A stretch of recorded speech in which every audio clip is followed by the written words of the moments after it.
order the meeting of March 15, 2016. Would you all please stand for the invocation and pledge allegiance? Lord, we acknowledge your presence among us tonight. We know you're always with us. We pray for your guidance during this meeting. Give us the wisdom to work in the best interest of everyone in our community. In your name we pray. Amen. I pledge allegiance To the flag of the United States of America and to the republic for which it stands, one nation under God, indivisible, with liberty and justice for all.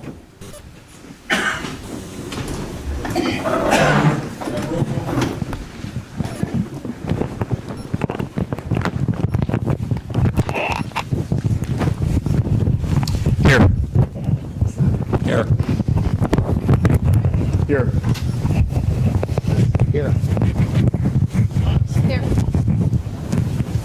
Here. Lakeman? Here. Willard? Here. Lisa? You'll receive the meeting minutes for March 1st. Is there any errors, omissions, questions on those? If not, they'll stand as presented. I have two letters to read this evening. The first says, "Greetings. The Fairfield Raritan Club is requesting permission to have our annual classic custom and antique car show on Sunday, July 10th, 2016. This event is one of our best promotions to help support the Fairfield Raritan Scholarship Fund, which is provided to students in Columbiana High School and Crestview High School each year. As in the past, we utilize South Main Street all day of the show, with the understanding that the show does not actually begin until noon and ends at 4 p.m. We do not play any music or utilize the sound system until church is dismissed at noon. The street department normally places barricades in the alleys, which we use to control traffic the day of the show. Will those be provided again this year? We have a DJ playing music and making announcements all afternoon. Will you provide a contact with the city that can assist hooking up the system for our DJ? Thank you for your assistance. Sincerely, Rick Urmson, President, Fairfield Raritan Club." Second, dear Mayor Brian Blakeman, City of Columbiana Council members, and City Manager Lance Willard, I am writing this request on behalf of the Columbiana Softball Association. We are seeking your permission to allow our organization to conduct a tag day on April 30th, 2016 from 9 a.m. to 1 p.m. Historically, we have contacted several local businesses that will allow us to have a number of young players and coaches stand outside of their establishment and collect money as a fundraiser for our organization. The money that we receive from this fundraiser goes toward the many rising expenses that we incur every year. Insurance, equipment, and field maintenance are some of the major expenses we have as an organization. Tag Day has always been successful for our organization, and I hope that you will allow us to continue to conduct this fundraiser inside the city limits. Thank you for your time and consideration. If you have any questions, please feel free to contact me personally. Sincerely, Matt Bell, Vice President, Columbiana Softball Association.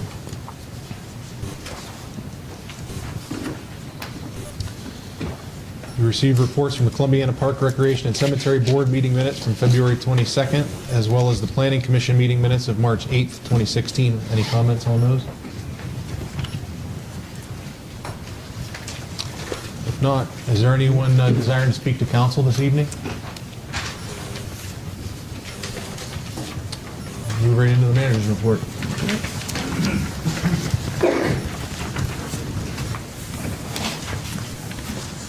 Okay, we have the GIS website that we looked at last year for economic development. That's up and running. It's on our website. It'll be fully functional probably by tomorrow, but we already have it up on our website, so you can click on there. There's some valuable tools. You can look at see what utilities are available at various properties, and also let's see, the traffic counts, all kinds of things, zonings. It's pretty interesting. The second Harvest Food Bank drive has started again. We have place boxes at City Hall, and we will be placing a notice on city website too. The electric is being hooked up out at Town Center, and the water lines were in the process of being placed in the service, charged and tested, and I think those should be done soon, if not, they're not already done. Doug and I met with Bill Hanna of Waters in Haverfield about the Crown Castle project. We do believe we have a agreement that addresses all of our previous concerns, and I think they'll be at the next council meeting. It's a public meeting, charter review meeting set for March 23rd at 7 p.m. That'll be right here. And as far as the water plant, we were hoping to get final approval from the Ohio Department of Commerce, but they're asking us to make some improvements to the design of the water plant, considering more fire protection, and I'll keep you up to date on that. Hopefully we can get something back to them soon, and then get moving on the project. I think that's ironic since it's a water plant. It is very... That was my thought exactly. I saw Matt here. Don't get him started. Yes. Columbia Gas has been in town. They did start those projects that we talked about in the past, upgrading lines, looping lines, and they also put some new service lines, not only for some of our area residents, but also this building out here and City Hall. Though the ordinance is still on the agenda under old business, also about the CHIP program, we still don't have the Exhibit A finalized, and we hope to have that done by April. So I would recommend tabling that if you would tonight. That's under A, correct? Yeah, that was under old business tonight. Yep. A.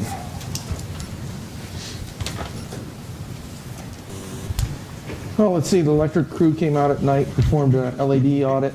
All those LED lights were installed. We were 12 short. We ordered 20 more, and we'll have those put up probably within the next month. So that project is totally wrapped up. Very excited about that. And again, that was about a $200,000 project. Should have about a 2.5-year payoff for the city. So that's very good. Street department, we continue to put up the new street signs. And as I said last meeting, our salt supply is good. We do have to order our winter fill that we promised we'd order, and that would allow us not to have to order anything for 2016 for the summer fill, so that's good. Wastewater, they're getting ready to perform spring sewer line maintenance out in the system here. Actually, I think they've already started this week. Water department, the 2015 water quality report is posted on the website. You're always welcome to click on that, and it's a pretty lengthy report.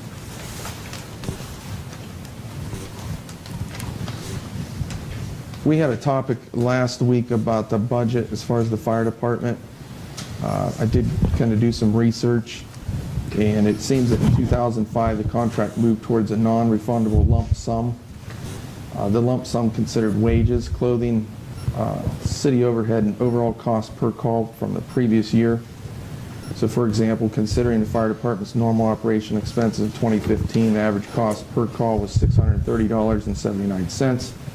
So each time there's a call to Fairfield, we'll count for the wages, clothing, and that cost of $630 that's proposed for the 2016 contract. And I know that the chief's here, and I think you want to maybe kind of highlight the importance of that contract. Good evening. Good evening. I just wanted to take just a couple minutes to kind of touch on the contract a little bit. I looked up here at the last meeting and realized there's a lot of new faces up here from the last time we really discussed this and what it's all about. But I want to thank Lance for putting together that report. That kind of says it all there. But I just want to clarify that, yes, we do get a lump sum contract, and if we don't bill up to that, we keep the extra. They don't ask for it back or anything. Just want to make sure everybody understood that. The current formula that we're using was actually designed in 2010. The council at that time asked that we come up with a better formula to be more accurate, and at that time, that's when this formula here came up. Prior to that, from 2005 forward, it was a hourly wage plus clothing allowance plus just a flat truck fee. So in 2010, we did step it up a little bit and come up with a little bit more accurate track of that. Contract is important to us, well, for a lot of reasons. Not the revenue, obviously, because it's a pretty much a break-even thing. It does give our men the opportunity to use their skills that they train for. We don't wish misfortune upon anyone, but when someone needs help, we want to be one of the first people that they call. So we definitely like to do our job. There's no doubt about that. Secondly, and probably more important, is we apply for a lot of grants. And in fact, since 2005, we have brought in grants. Page here. Did I drop one? No.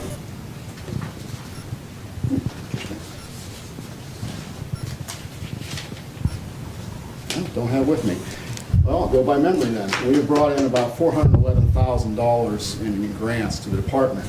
And how we get those grants is by filling out, obviously, the grant applications. But some of the main things they look at is the square miles that you cover, the number of runs you have, and the hydrogen area that you protect. Those are three big factors that get us into the running for these grants. And these contracts allow us to use those numbers. Obviously, the township is not hydrogen. We're able to use these numbers to help apply for these grants. So that's probably the biggest benefit that we get from it. So I just thought that I'd bring that up and just point that out to you. Anybody have any questions?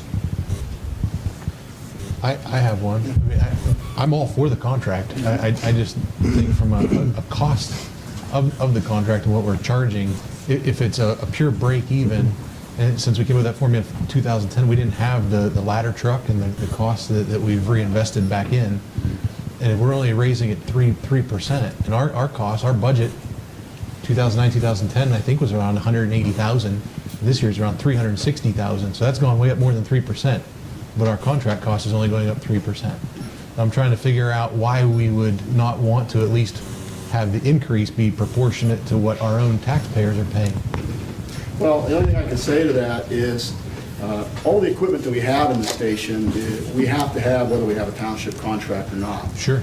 Definitely the ladder truck was definitely a city purchase. It could go to the township at some point in time, I suppose, but that's definitely a city purchase. So all this stuff, all the money that we put towards equipment and training, things of that nature, we have to have whether we have a contract or not. That's kind of how I look at that part of it. I consider the township an important part of Columbiana. We're all township residents. It surrounds Columbiana. I think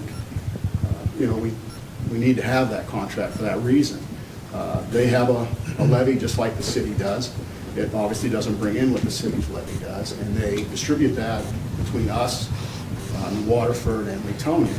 And those aren't equal amounts, by the way, either. We get the lion's share of that based on the size of area that we cover and the runs that we have. So, they are doing their best, I think, to support us. That's about all I can say about that. Yeah, I just think that we should have. We normally have this conversation before we send the contract over. I mean, I just think that would make sense for them to know. I mean, I don't know how council feels. I'm only speaking for myself, and I know it's probably not a popular opinion in the township. Well, I mean, we do look at the operating expenses, and you've got to back out the wages because we don't charge them twice for the wages per call. But I think the operating expenses that we include, I think Mike can talk a little bit more about the Well, I mean, to me, it's the a entire budget. Plain and simple. If the township has about as many residents as the city, which I think is the case, and the city taxpayers are paying about $330,000 a year in the levy, and you take the I cumulative. don't know that the levy's bringing in that much. No, that's not correct, Brian. And that article was not correct in the paper either. The real estate taxes that are bringing in is about $240,000. Okay. Okay, last year we brought in 247. The year before we brought in about 244,000. In addition, we get rollbacks which comes from the state. If you ever look at your real estate tax bill, there's a gross amount and then you see all these rollbacks. That's what we get from the state.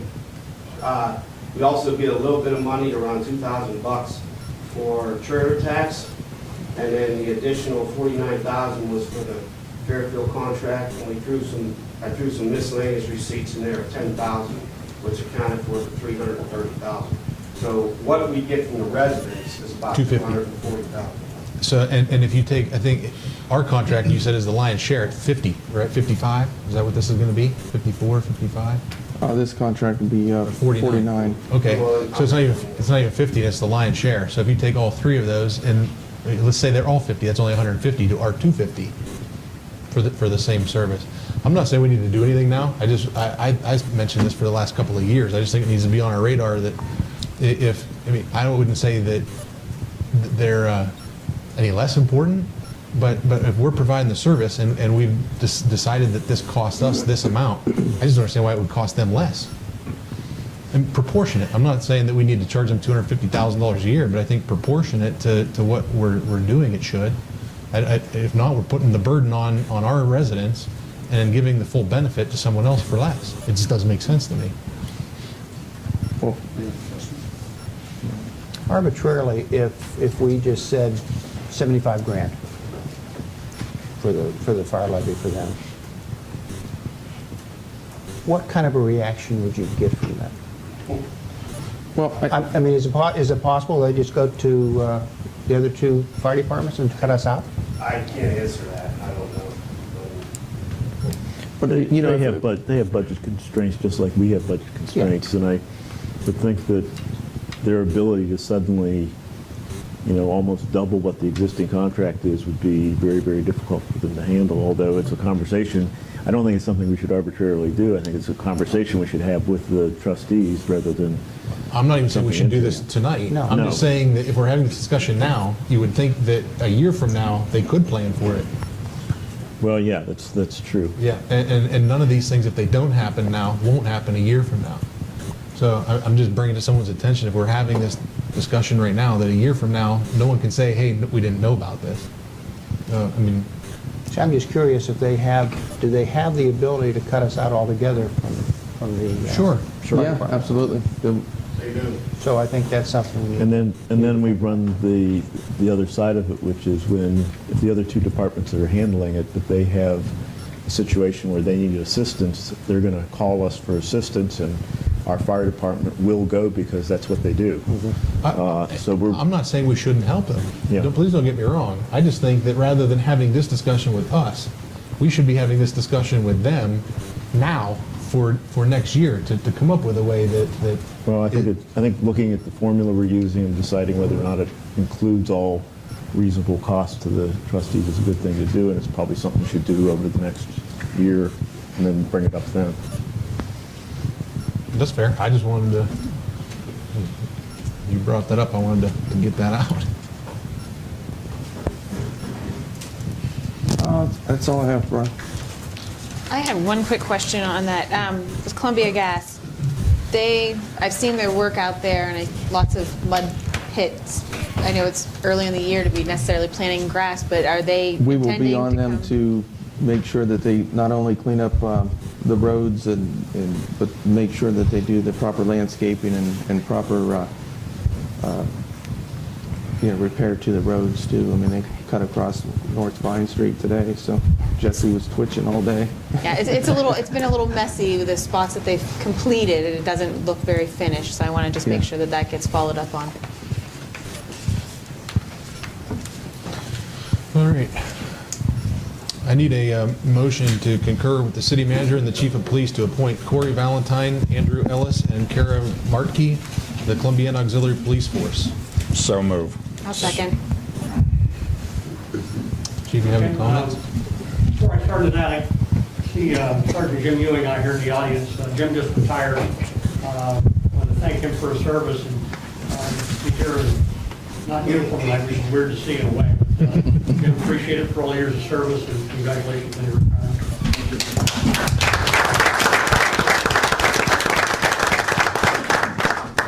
Moving into the auxiliaries, of course, you're well aware of our auxiliary program and the benefits that we gain from that. We have three what we think are very good candidates. First is Corey Valentine, who's 18 and resides with his family outside of Tony. He's a attending Kent State University, this time studying business and criminal justice. He's interested in exploring a career in law enforcement, which isn't terribly surprising given that he comes from a pretty strong bloodline. His father's Lieutenant Dan Valentine. He's here in the audience with us. He's a long-standing member of the law enforcement community and well-respected in our area. So we're glad to have Corey coming on board with us. We also have Andrew Ellis at 19. He's studying criminal justice at Kent State. He has a goal of becoming a highway patrolman, which we will try not to hold against him. We're looking for municipal police, but highway patrol is a good organization. And it's a hard thing to get through their process, so we wish him well in that. He comes to us by virtue of a ride-along with one of our officers, which gave him enough interest in the department to want to be a part of our auxiliary unit. That speaks highly to the caliber of the officer they rode with and the patrol force in general. We have Kara Markey, who's 21. She lives here in town, and she works out at Duke and Duchess, the convenience store there. She has attended classes at Kent State and Youngstown State University, and is highly recommended by the people we contacted during her background investigation. We feel these three folks will contribute to our efforts, and we need as many people as we can get. Every time Kevin gets a new auxiliary member, I steal them away if they have a law enforcement certificate, put them on the part-time ranks, and he loses them. So I can't believe he's still speaking to me, but he is. We're glad to have these three coming on board, and I present them to you without reservation and ask that we vote affirmatively to appoint them. Any comments? Have roll call? Becker? Yes. Sauer? Yes. McBain? Yes. Liston? Definitely. Fox? Yes. Noel? Yes. And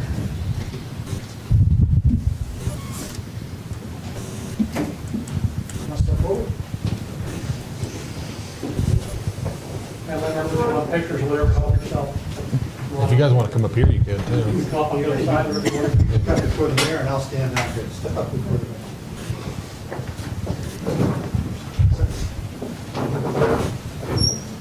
You can turn around. In case your employers. Would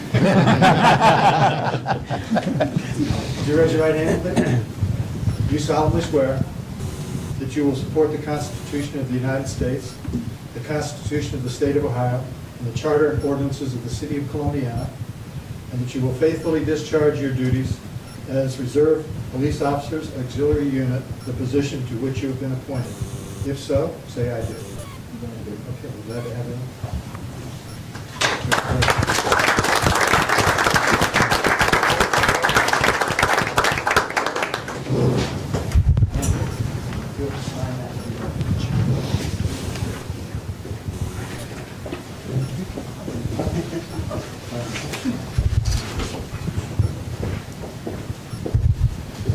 You'll receive the bill list for March 15th. Any comments on those? If not, we'll move into old business. Due to the length of the ordinances, can I have a motion to read them by title only? So moved. Second. Deanne? Sauer? Yes. McBain? Yes. Liston? Yes. Fox? Yes. Yes. Becker? Yes. Ordinance number 16-0-2855, second reading. An ordinance authorizing the city manager to enter into a partnership agreement with the Ohio Development Services Agency, Office of Community Development, to participate in the Community Housing Impact and Preservation Program for the city of Columbiana. Before I say anything else, this is what is recommended to be tabled. Yes. Yes. So, do we move to, yeah, I'll move to table. Second.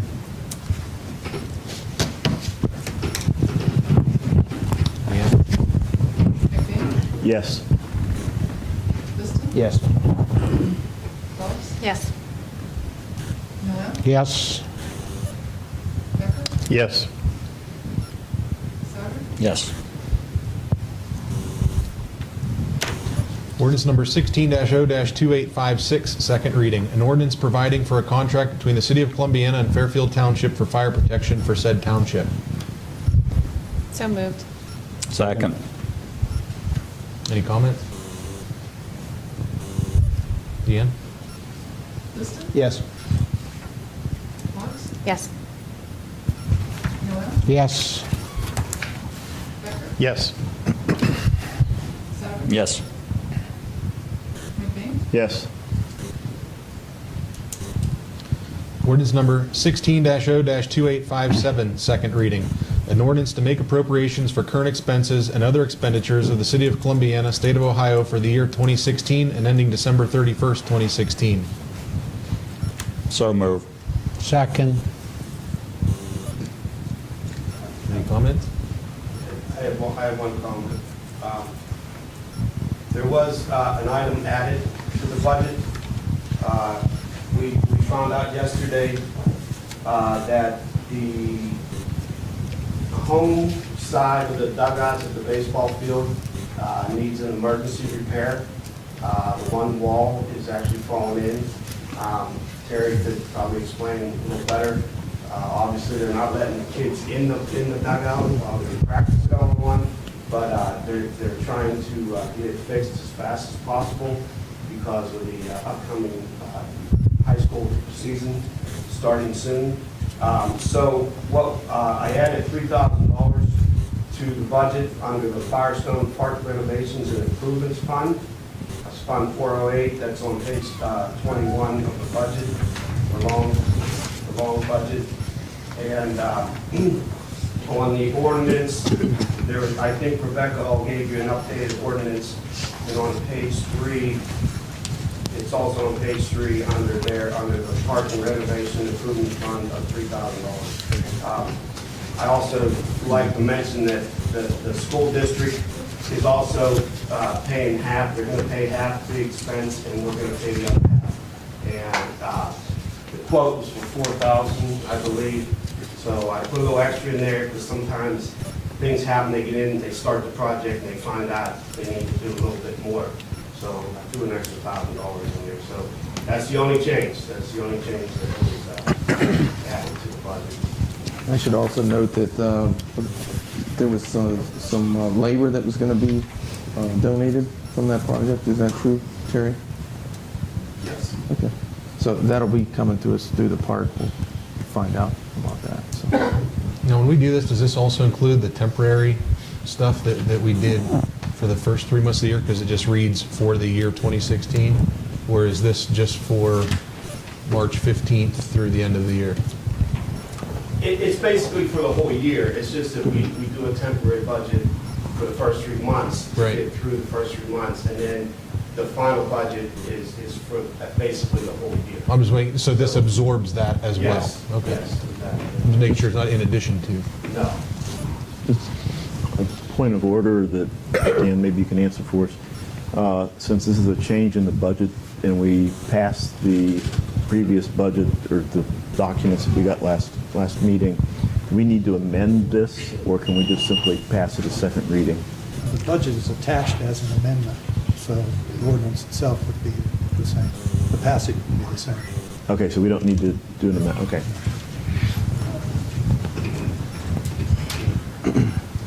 Any other comments? Deanne? Fox? Yes. Noel? Yes. Becker? Yes. Sauer? Yes. McBain? Yes. Liston? Yes. Ordinance number 16-0-2858, second reading. An ordinance transferring $2 million from the income tax fund, $1 million to the general fund, and $1 million to the capital improvement fund, all for the payment of current expenses as they may arise. So move.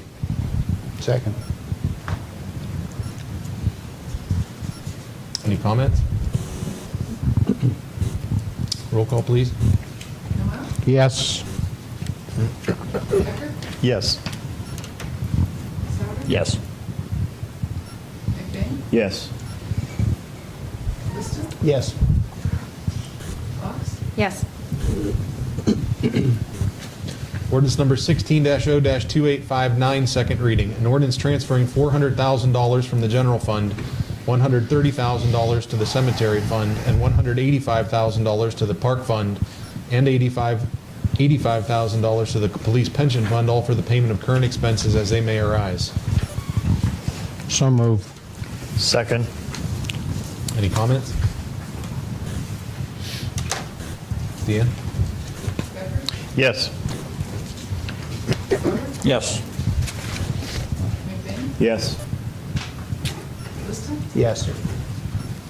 Fox? Yes. Noel? Yes.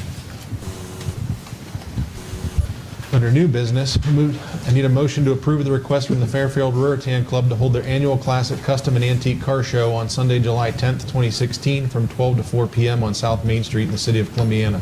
So moved. Second. Any comments? Were there any problems last year, Chief? No, sir. Always goes very smoothly, it's well run, they've been doing it for so many years, it's almost automatic. All we worry about is the weather. Deanne? Souter? Yes.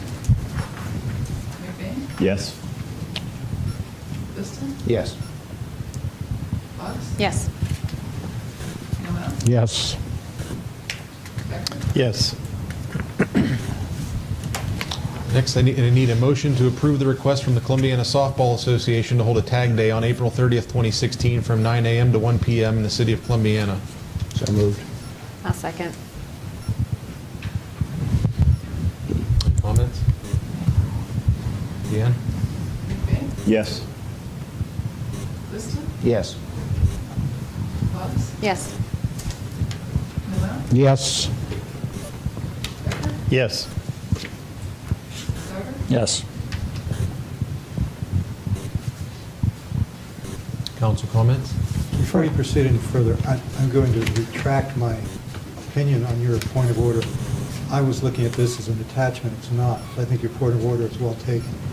So I would like to see a motion to amend that, because I see in looking at the ordinance, it is part of the ordinance and that number is included. Okay, then I will move that we amend Yeah, the please do. ordinance. Amend I appreciate it. 16-0-2857. Yes, in accordance to the information Mike provided.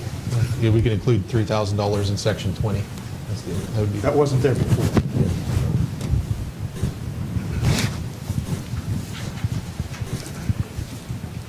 Need a Did you second? get a second? Second. Deanne?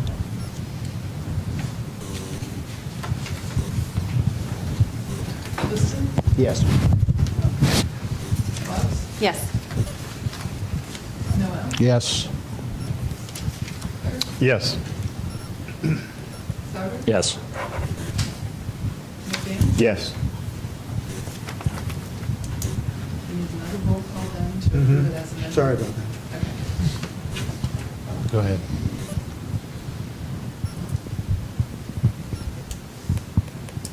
Fox? Yes. Noel? Yes. Becker? Yes. Souter? Yes. McBain? Yes. Liston? Yes.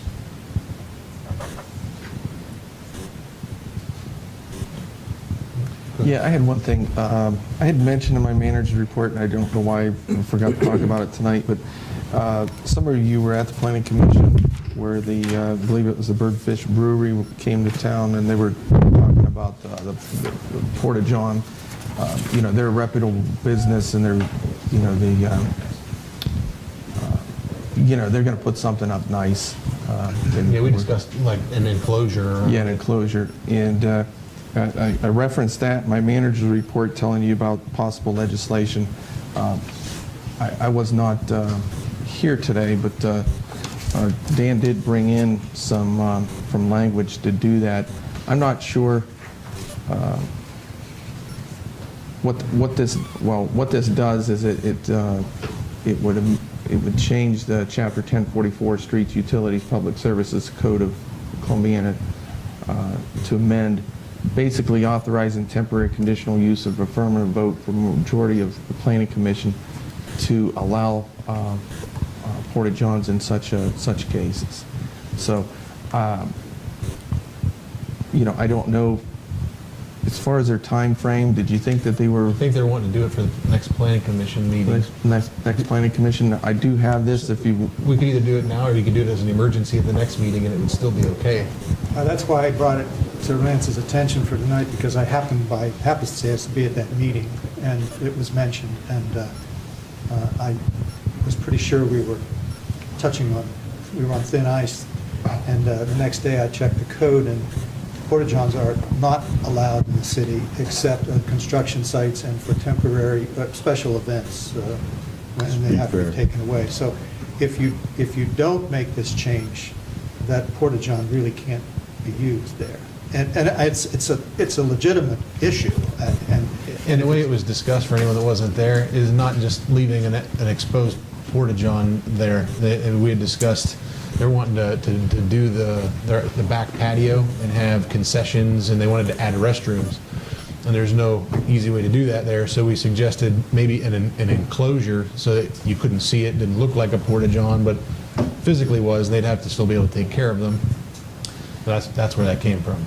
And So- it's a temporary approval, because it has to be renewed periodically. In other words, you don't want a porta-john there, a permanent We state. told them that even if it went through, it would have to come back every 12 months. Yeah. So the planning commission, if you approve this amendment, the planning commission could do exactly what the planning commission was thinking it would do at the last meeting, and set whatever conditions it saw fit to allow this kind of use.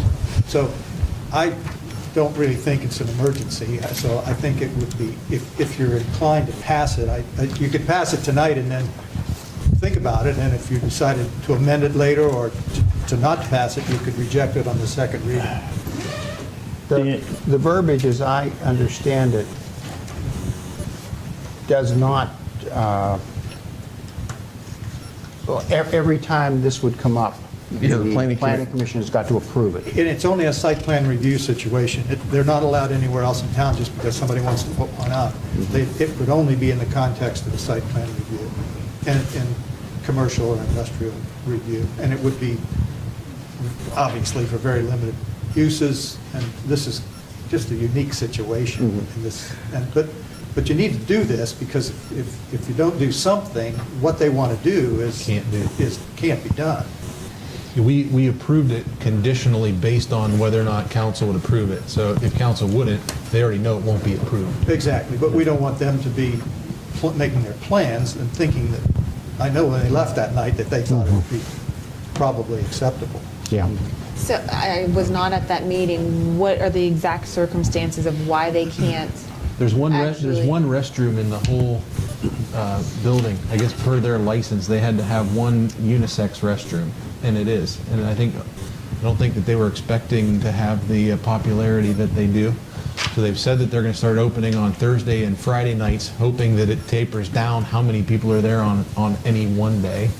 And they want food and concessions, so they've partnered up with a concessionaire. I think the guy's got John Lee DePillo. it's excellent food. I think he won something at the he won the chili cook-off, yeah. It's very good. He's got I guess a permanent vending license for his retail, for the food cart. It's inspected with the health inspector, and he's got all the licenses. They're wanting him to be there on the weekends to provide barbecue to go along with it, and then they want outdoor restrooms, and there is no way there to do that. This also complements the fact that they want to open up that back. They want to open it up, and they've also, I think from a space standpoint, they're not wanting to do something too permanent if they continue growing the way they are. I think that was their other reason for it. Yeah, and the whole area is going to be fenced in, including the, like, as you said, the porta-john. Yeah, we told them that we would want nothing, that the whole back area wasn't fenced in, and then this separately would have to be enclosed in a decorative type thing so you couldn't see it. Which is beneficial to the residents and them. Yeah. Yeah. Do you know if they plan on, did he discuss whether or not the patio would be open year-round or just mainly during the summer time? I don't think they said. Because my viewpoint would be that if they're not open in the winter, which I would suspect they wouldn't be, that allowing them to have it for a period of 6 to 8 or 10 months, something like that would be more appropriate than a, I floated that because we did that for that barbecue place that was on Route 14 that was working with those guys that were running across the road, and we approved it from like March to October or something like that. But I mean, I don't know how through the winter they're planning on doing it, but I think they've done it like the last 3 or 4 weekends, which would have been through February and March. yeah. But even so, with the number of people they've had, even in a winter month, that's going to, no pun intended, cover the overflow Yeah, that's true.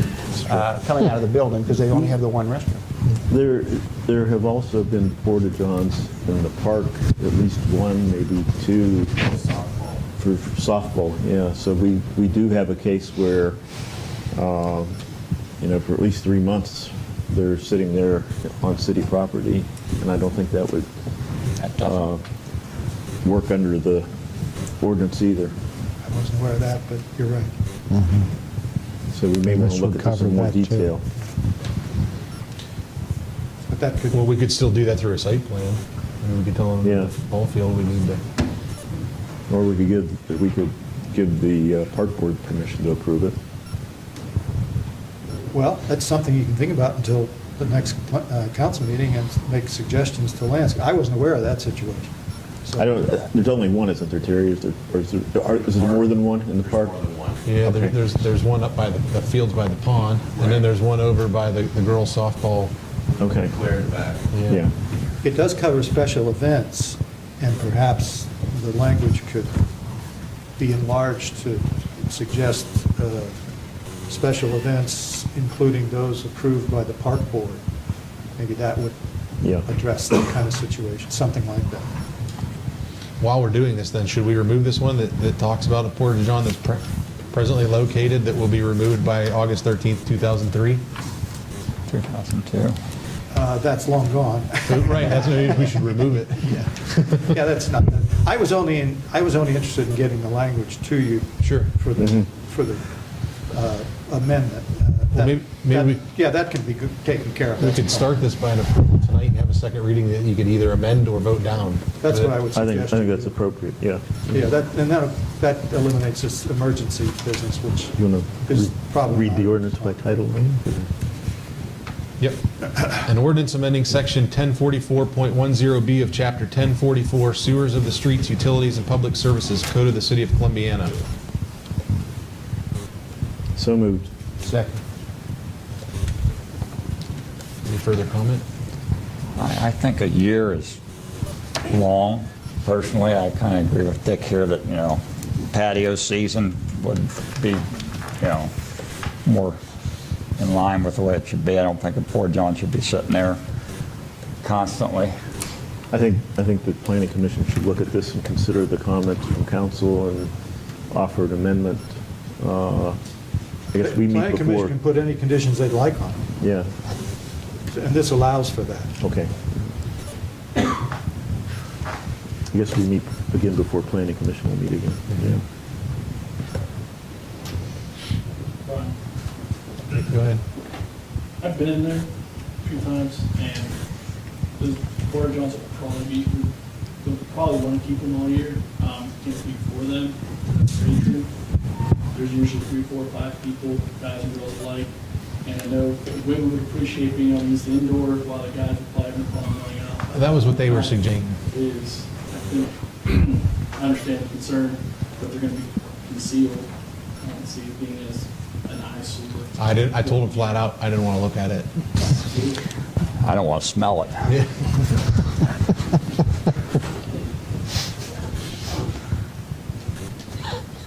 It'll be interesting to see how this works because, in the summer months, that's going to be not necessarily the most pleasant smelling of things. I'd hope they'd be getting that cleaned out on a very regular basis. I think if they didn't, they wouldn't have patrons.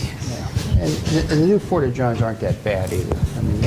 They've come a long way since the days of Sears catalogs and stuff. My first reading, whenever they first brought it up, I wanted nothing to do with it. And the more I heard what their intention is and their plan, I think they will be treating this like a an outdoor restroom that they would be taking care of no different. I mean, they still have to meet all sanitary codes for their restaurant. So, I mean, that should take care of it by itself. Maybe a suggestion would be, as that comes in and they do their decorative whatever to conceal it, so to speak, is that we have Augie get down and take a look at it. Oh, sure. Well, I mean, it was pretty unanimous by the whole planning commission of what their intentions were and what they thought was acceptable and what wasn't. And they know that we want nothing that resembles I was there with you, so. Yeah.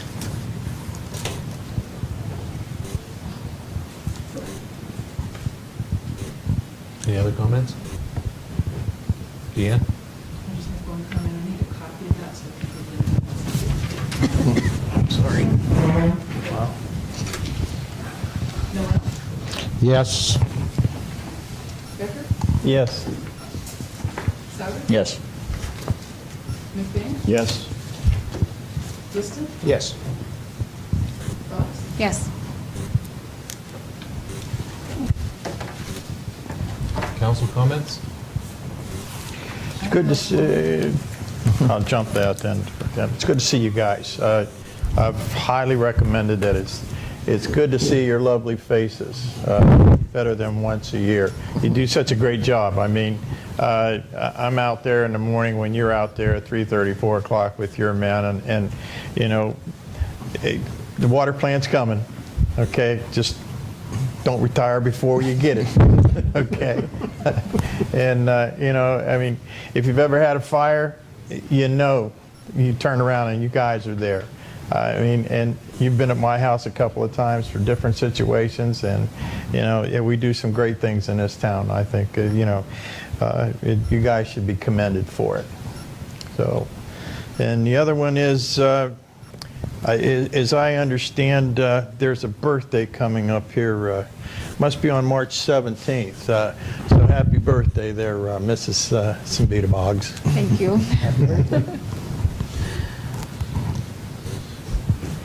Anyone else? Just wanted to let everyone know that we have hired a new executive director at the Chamber of Commerce. Her name is Kristen Strong. She started yesterday. So if you'd like to stop in the Chamber office Monday through Friday from 9 to 12 and meet her, Katie, I'm sure she'd be glad to meet you. Get some publicity out there that we do have a new executive on board. She's training with April for the next couple of weeks. Okay. Good. I have two. The first one, I meant to mention this 2 weeks ago, and we got busy and slipped my mind. But the Fairfield Ruritan Club is throwing a celebration for Ashley Orr, who is the young lady that became the Rhodes Scholar. And I've reached out to governor's office, our congressmen, our senators, state representatives, and they're all sending representatives into Columbiana on April 9th. They're hoping to sell about 300 tickets, but they're having live entertainment, and they're throwing a party in her honor. What we had talked about earlier with the money that's raised from the car show, she was one of the recipients of their grants that helped funded her to go to YSU, and so they're pleased with what she did with that, obviously, and so they're wanting to throw a party in her honor. So anybody that would be interested, I think the tickets are $40, and it includes a full banquet dinner that's being catered and entertainment. Should be a good night for Columbiana. So if anyone's interested now, let me know, and I'll get you more detail. And then secondly, I just wanted to clarify my position with this contract for the fire department. In no way, shape, or form do I not want to service the rest of the township. I just want to make sure that our residents are not carrying the burden financially of their benefit. And I mean, from a business standpoint, if I have employees that I'm paying during the day, I know I have that cost regardless. And I think that's kind of how we're looking at this, as a break even. But every year, I mean, we're hoping for carryover to build up our funds so that we can continue adding on to the department to better it. And so if we're operating that piece at a break even, none of the carryover that we're using to reinvest to improve that department, they're not carrying that that burden if it's a true break even. So I think that if our residents are, they should be at least proportionally carrying the same burden. I'm not saying we shouldn't do it or we shouldn't. I don't want to make it to the point where it's unaffordable, but if it's affordable to us, I don't understand how it couldn't be affordable to them, because it's the same quantity of people in the township as there is in the city. So I just wanted to be on the record with that. I also think that if we plan on this a year from now, it's not unfair to them. We're not putting them in a situation that they don't understand. And quite frankly, I think that it's a super deal for them. I mean, they're getting fire protection from three different departments, and the benefit of it for half the price it's costing us. So I just wanted to express that. Brian, and I forgot, I don't want to leave you out of this. If you didn't take care of us, we'd be all backed up. I'd rather be that, but it sounded very good. If any other comments? Need a motion to adjourn. So moved.